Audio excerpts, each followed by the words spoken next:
Modern politics, modern rules are so contradictory and baffling to me.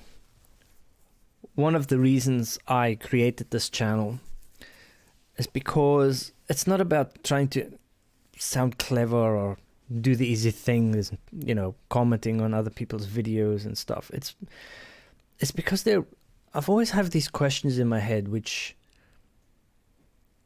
I'm not going to say I need help with. I know what the answer is, but I don't understand why we have these problems, why we have certain rules. And I'll bring this one up because it baffles me. Why can't we defend ourselves anymore? If you look at any progressive kind of modern country, you can't really defend yourself anymore. Now, what I mean by you can't defend yourself is, I mean that against an aggressor, right? So if something happens, somebody, let's say, attacks you, you are well in your right to defend yourself. And there is certainly self-defense arguments to be made in court. But your ability to defend yourself is basically taken away. So I'll give you an example. If somebody attacks you and you defend yourself, now I'm saying these things from what I understand and in my limited law knowledge and from everything that I've seen and heard, and by trying to understand some of the laws a bit better. So I'm far from a massively clever, law-knowing person. But it seems to be, and I say this so that if anybody knows the real kind of state of things, please comment down below and help me with this. But as far as I can see, if somebody attacks me and I effectively defend myself, I'm fine. There's no problem. Unless I go overboard defending myself, I should be fine. Nobody's going to put me into jail.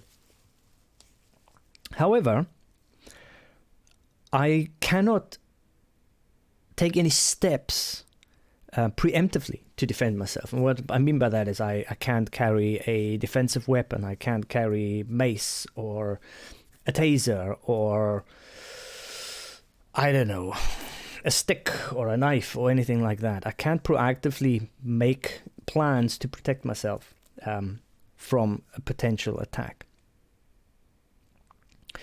Now, to give you some history, until I was 24, I lived in South Africa, and South Africa is a very different place, a lot more dangerous place, and to be fair, I never had to defend myself in that way. But at least I had certain means to do that.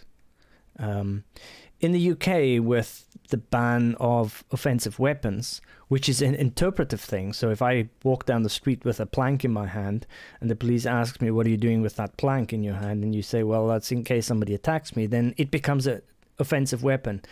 So you're carrying something for your own defense, but it becomes an offensive weapon. These kind of things just piss me off because they're twisting words, twisting meanings in order to make their own life easier. So instead of saying, well, okay, let's take case by case, they'll go, okay, we'll just ban everything. And so that, and then you can get prosecuted for this blanket thing, even though you were never intending on harming anybody with it. But the point is, like, at the end of the day, if you are not allowed to have anything, you're not allowed to have a gun in your house, you're not allowed to have anything necessarily that you would then see as something that you would use to defend yourself. It means that you are allowed to defend yourself, but the ability to defend yourself is pretty much taken away. The same goes with certain aspects in society where somebody wrongs you in a certain way. Let's say you have a dispute financially or something like that with a company. Even though it's clearly that this other person took money from you or has left you without money, it is not, it becomes a civil matter. You've got to sue. So even though it's clearly theft, you would have to sue because the police just go, it's a civil matter. Unless that person literally breaks into your house and steals something from you, it is a civil matter. unless the company physically steals something from you, it's a civil matter. But if they withhold funds from you that they shouldn't, or anything like that, or somebody owes you money and never gives it back, it's a civil matter. Instead of saying no, it's theft. End of story. Because theft is defined by you take something from somebody that he can't have it back. You take something that's owned by somebody else and you take it back. So I've got